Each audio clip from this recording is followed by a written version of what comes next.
The sun had barely risen over the small town of Alderbrook when the sound of a baby's cry pierced through the misty morning air. On that day, 19-year-old Mara Elise, a struggling seamstress with nothing but her old sewing machine and a heart full of compassion, found her life changed forever. She had been on her way to deliver a repaired wedding gown when she noticed two tiny bundles wrapped in a frayed blanket, lying near the back gate of St. Agnes Church. The babies, twins, one boy and one girl, were barely a few days old. Their faces were red from the cold, their cries desperate and thin. Mara's trembling hands scooped them up before her mind could even ask why. If you believe that kindness can change lives and that second chances are real, please take a moment to like, comment, share, and subscribe to Light of Kindness, because this story will remind you that even the smallest act of love can rewrite destiny. Mara had no family of her own. Her parents had died when she was 16, leaving her the small, drafty sewing shop they once owned. She worked tirelessly to keep it running, stitching clothes for villagers and mending dreams she could barely afford to have herself. But when she saw those babies, weak, abandoned, unwanted, she didn't hesitate. She named them Aiden and Clara, and from that day, her little sewing shop became a home filled with laughter, lullabies, and the soft hum of her sewing machine. Raising twins alone was far from easy. There were nights Mara went to bed hungry so the babies could eat. There were days her hands bled from sewing late into the night just to afford their medicine. She often fell asleep at her work table with a spool of thread still between her fingers, the twins cradled in a basket beside her. But somehow, the thought of losing them was more painful than any hardship she endured. Years passed, and Mara's love became the thread that stitched the three of them together. Aiden was curious and brave, always trying to fix things around the shop. Clara was quiet and gentle, humming softly as she handed her mother pins or thread. By the time they turned 6, Mara's little shop, Elise Designs, had earned a reputation for crafting the most beautiful handmade garments in Alderbrook. Wealthy families from nearby towns began seeking her work, and for the first time, she felt life was turning a page. Yet, one thing never stopped haunting her, the mystery of who had left the twins that morning. Every year on their birthday, she would visit the church gate, lay down a bouquet of daisies, and whisper, "If only you knew how loved they are now." Then, everything changed one bright summer afternoon when a glossy black car stopped in front of her shop. A tall man in a tailored suit stepped out, his presence commanding attention even before he spoke. His name was Julian Cross, CEO of Cross Industries, one of the largest textile corporations in the country. Mara had heard his name before, printed in glossy magazines she could never afford to buy. She couldn't imagine what a man like him would want with a seamstress like her. Julian entered the shop with calm authority, but the moment his eyes fell on Aiden and Clara, now 12 years old, something shifted in his expression. He froze, the color draining from his face. His hand trembled slightly as he looked from one child to the other. These children," he said softly, almost to himself. "Where did you find them?" Mara's heart thudded painfully. She had never told anyone the full story, not even the twins. "They were left near the church years ago," she replied carefully. "Why do you ask?" Julian took a deep breath, his voice thick with disbelief and emotion. "Because they're mine." The word struck Mara like lightning.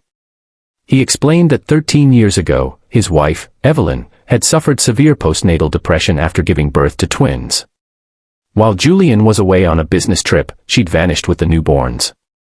Her car was later found near Alderbrook, but the babies were gone. He had spent years searching, posting rewards, hiring detectives, but nothing had surfaced. Evelyn never recovered and passed away 2 years later, leaving him with a wound that refused to heal. Mara's eyes filled with tears as she listened. The truth hit like a wave. These children, whom she had raised, loved, and sacrificed everything for, had a father who never stopped searching. Julian looked at her with gratitude and sorrow. "You saved them," he said quietly. "You gave them the life I thought I lost forever." But beneath his words, Mara could hear another truth lingering, a truth that terrified her. If he was their real father, what would happen now? Would he take them away? Could she bear losing them after 12 years of calling them her own? The following days were a blur. Julian returned often, bringing gifts, telling stories about their late mother, trying to reconnect. The twins were fascinated by him, his wealth, his world, the promise of things they had never dreamed of. Aiden wanted to ride in his fancy cars, Clara marveled at the dresses he brought from Paris. Mara tried to smile, tried to be happy for them, but each night she cried silently, fearing that the life she built was slipping through her fingers. One evening, Julian invited them to dinner at his mansion. It was breathtaking: crystal chandeliers, marble floors, a view of the city that looked like stars had fallen to earth. Mara felt out of place in her simple handmade dress, her calloused hands folded tightly in her lap. During dinner, Julian said softly, "Mara, I owe you more than I can ever repay. You gave me my children back.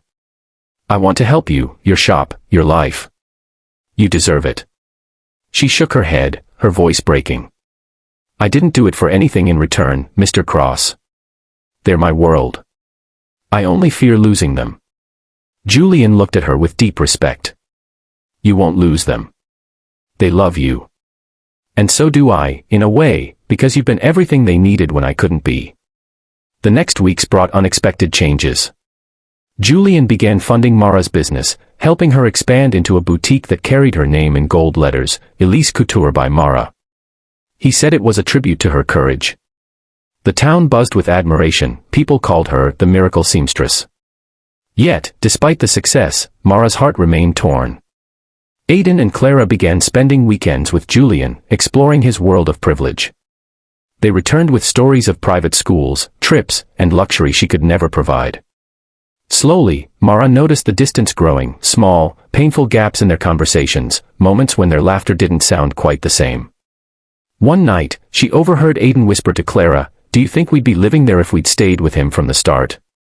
The words shattered her. Mara spent that night sewing without pause, tears falling silently onto the fabric. She made 2 garments, a sky blue dress and a matching waistcoat, each embroidered with a small golden thread shaped like a heart. She placed them beside the twins' beds the next morning with a note, "No matter where life takes you, my heart goes with you." But fate, in its quiet wisdom, was not done with them yet. A few months later, disaster struck Cross Industries. A major factory fire caused huge losses, and rumors spread that Julian's company might collapse.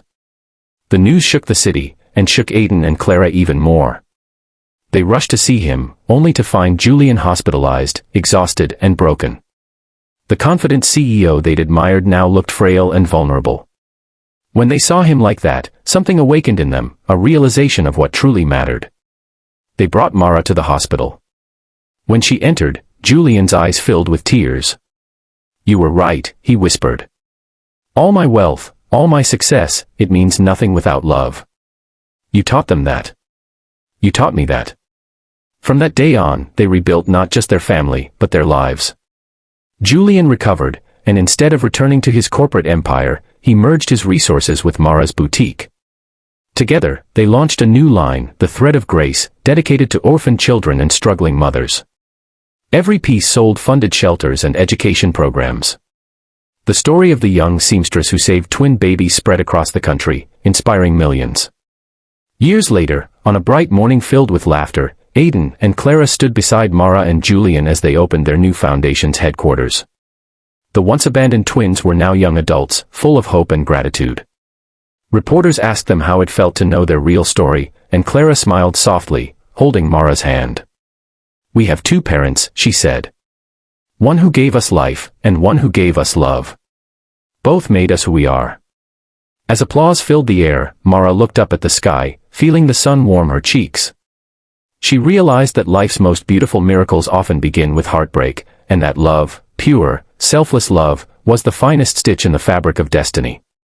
If this story touched your heart, please like, comment, and share this video, and don't forget to subscribe to Light of Kindness so more people can believe in love, faith, and second chances.